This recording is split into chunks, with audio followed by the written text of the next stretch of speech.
about how to classify CAT Quant questions before solving them. Now understand that most students lose percentile because not that they don't know the concept, but because they end up solving questions which are difficult. So they don't attempt proper questions. So they don't know what questions to attempt.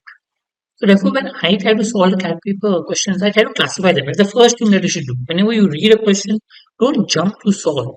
Solving comes later. You need to be able to classify the questions and decide, should I solve it immediately? Should I come back in the second round? Or should I leave it completely? I mean, the classification becomes important. So what basis are you going to classify will eventually determine to some extent how well you perform in the examination. So let's look at how I go about classifying the questions. Okay, now why classification is important? One is to end up solving the right questions. So you select the right questions. It helps you manage time. So you will solve questions that take lesser time first, and maybe any lengthy question you can solve later. Also, when you try to classify, you technically try to avoid trap. Oh, this question has a trap in it, I can leave it. You tend to solve it, you don't realize the trap, and you end up solving it, which is, you will waste a lot of time on. So learn to classify questions correctly. So what you need to do is always, every question that you solve, even while practice, classify it. And then after you solve it, then go back and check whether your classification was correct or wrong. And if it was wrong, why was it wrong? What parameter or what content the question made it wrong? So let's look at what. First is familiarity with a topic. I mean, I may be familiar with some topics, I may not be familiar. So I will only choose a topic which I'm familiar with. Okay. If there's a topic which I've not done before, then I'll leave it. Or I've left it for option, I'll leave it. Okay. There could be topics which I'm more comfortable, topics which I'm less comfortable. Just to give you an example. I mean, there's some topics of algebra I'm not comfortable with. I mean, I'm not done. Maybe algebra with maybe circle equations or something very complicated, or functions based on formula, I may not have done it.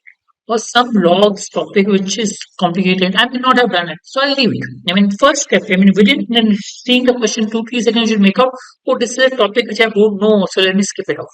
So you should be able to judge the topic just by seeing the question and decide, okay, can I do it or not? If I'm not familiar with it, I'll leave it completely. If I can do it, then I'll go to the next. Second, do I know how to solve the question? I read the question maybe. In the first step, I may not even read the question. I may skip it without reading if a topic I'm not familiar with. Second, now I'm reading the questions and I'll check, do I know how to solve the question? I mean, I must have practiced something before, a similar question type or something which I know how to solve the questions. Or that could be something which is completely new and I don't know how to solve it as such. So if it's completely new, I will come back to it later instead of wasting my time at that point of time. If I'm familiar with it, how to solve roughly, then I'll give it a shot at that point of time. I'll go it for the next step. But yes, so if I don't know, if I'm completely new, I may come back to it later. I may not waste my time out there.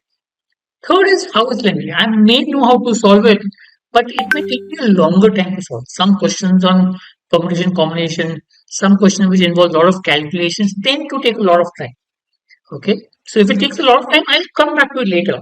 Now I have no point wasting time right now. At least all the easy questions first, which I can solve. Come back to lengthy questions later.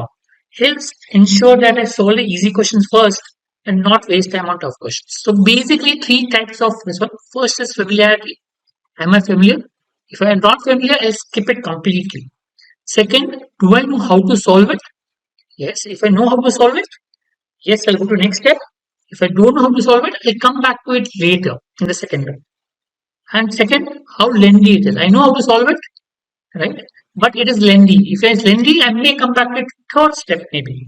Or maybe later, depending on how lengthy it is. But if it is okay, I'll solve it. So when will I solve a question?